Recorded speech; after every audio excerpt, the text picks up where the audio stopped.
Matt, hey, congratulations for being here at Comic-Con. How does it feel for you?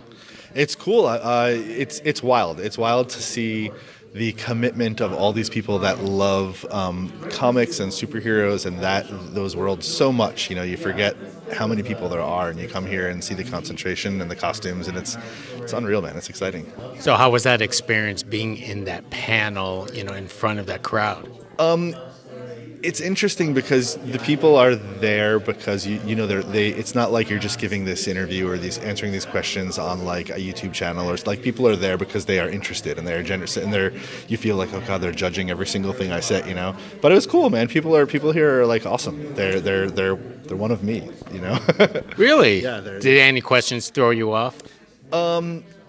No? Not really. No. Some of them you kind of have to think, or still maybe one or two that did. Like I had some of the other panelists got to answer them first, so I got a minute to think about them. Well, that's always a good experience, but you're well established in this industry. I mean, tell us some of the current projects that you actually have. I have an ongoing television show with Disney Junior right now called Alice's Wonderland Bakery. It's fantastic. It's like a third or fourth generation of the original Alice in Wonderland characters that we know. And it's a great show. There's always a really good lesson for those kind of like 3 to 5 year olds in there. It's quite whimsical. It's definitely whimsical. I love the fact that it's like the writing of it is really clever because it's all based in a bakery. Mm-hmm. So like any problems that they have to solve are all somehow there's a cooking metaphor, which I think is always really clever, and that comes out like in these little kind of anecdotal lines of dialogue that'll come out. What else is going on? So that I'm finishing up. I'm actually just doing the last episode of that. That'll come back for season 2 in a couple months. We're doing Lyle Crocodile. Is this brilliant film it's a Sony picture. It's based on a children's book, and it's a musical. There's songs, 6, 7, 8 new original songs by the wonderful Pasek and Paul. They did Dear Evan Hansen and Greatest Showman, all these amazing musicals. And it's been a trip working with them and working with Sony. And we're just finishing up that too. We're recording an orchestra for that in about 2 or 3 weeks. Still have to write a bit for that. And then there's another Disney Junior show with Lucasfilm called The Young Jedi Adventures, which I think I'm meant to start in a couple months, sometime in the fall. It's so funny. Like I have a nephew back on the East Coast that's a massive Star Wars fan, knows all the expanded, and like at this point I think he knows more about the show than I do at this point. Like he'll call me and ask me, when's it coming out? And I'm like, I have no idea. Like, you tell me. But yeah, I'm really, really excited about that, and somewhat obviously daunted because of the legacy that's before me in that, Absolutely. Well, let me start with the Alice in Wonderland bakery, because I've seen a few episodes of that. Very, very for young children, very whimsical, very unpredictable. How did you want to approach music on that series?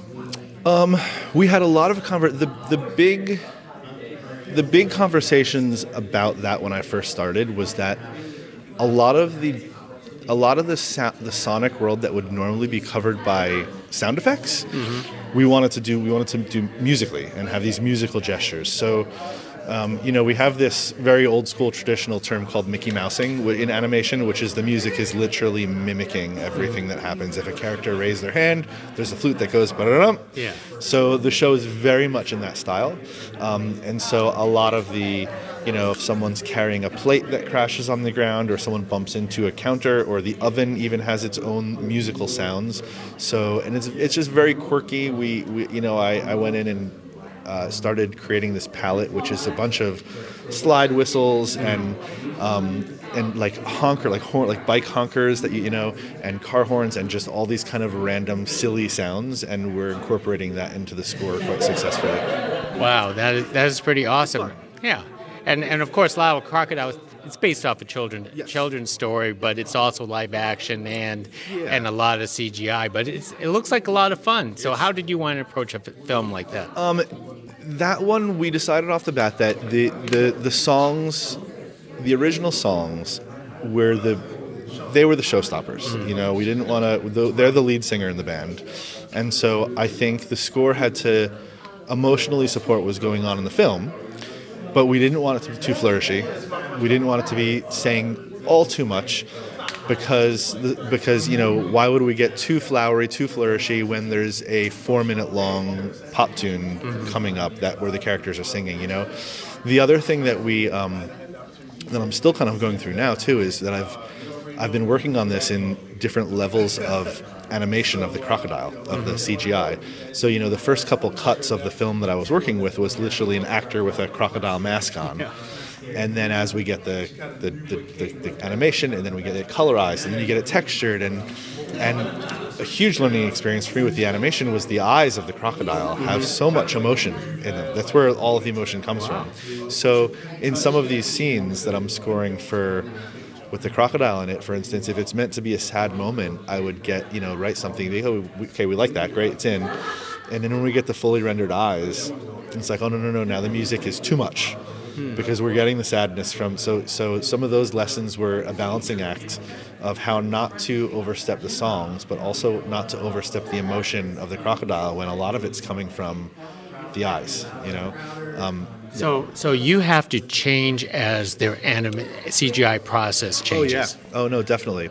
It's, we'd get I've written and it's not like, oh, this doesn't work anymore. It's a balancing act. It's like, oh, we're supposed to have a joyous moment, and the music's doing that. But then when you get the crocodile's eyes that are expressing that, if the music's too much, it could almost become a bit saccharine, a bit cheesy, too much, a hat on a hat on a hat on a hat. So we can sand those things down easily and just find, I can work with the directors and find out what the exact balance is to make it work for each scene. Great. And the last thing, of course, Young Jedi already has such a rich history of music. Is this a lot of intense pressure because of the composers that came before you? Yeah, specifically, all of them. Ludwig's amazing, and of course the new stuff with Natalie and everything. But this,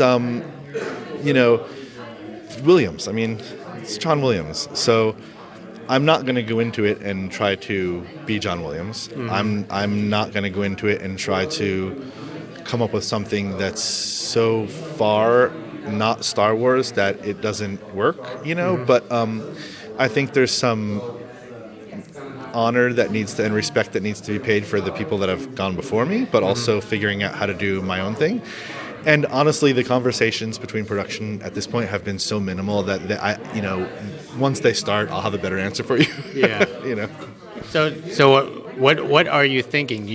Do you want to compose something new, or you want to keep it traditional? I think a lot of that will come when I start seeing some footage. Yeah. Because I think that the thing that I'm often forgetting, and people are, is everyone just thinks Star Wars, but we have to keep in mind that this is a Star Wars show for 3-year-olds. Yeah. So how complicated of the harmonies are we going to use? What instrument? How intense is that action music going to be? Like, I have to see some footage, and I think I'll have a better gauge on how kid-friendly versus how adult we're going to be with it. Now, I have to ask for you, is how did you get your start in the industry? You always had that musical ear?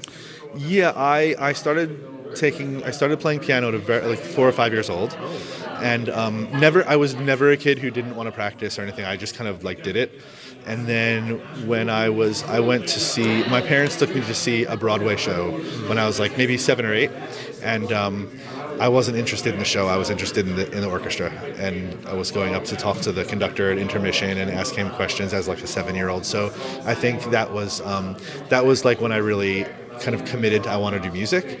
And then when I was in high school, my summer job was working at a video rental store. And that's when I really started noticing all these beautiful themes, and someone's got to write them. So how do you become that person, and kind of putting myself in the positions, learning what I needed to learn, and then going to LA and assisting some other composers. It was just kind of asking myself who, why, when, where, how, to do that. And somehow it happened. And one more thing, because we know composers could play a dozen or 2 dozen musical instruments. Obviously, one of your specialties is piano. What else are there? Piano. That's it. I've played in church organs my whole life. I know it's very related to piano. I took accordion lessons when I was younger. I played trumpet in the high school band. I could fake my way through a pop song on guitar or bass, but piano is if someone were to, I'd feel comfortable playing in front of people on piano, but not much else.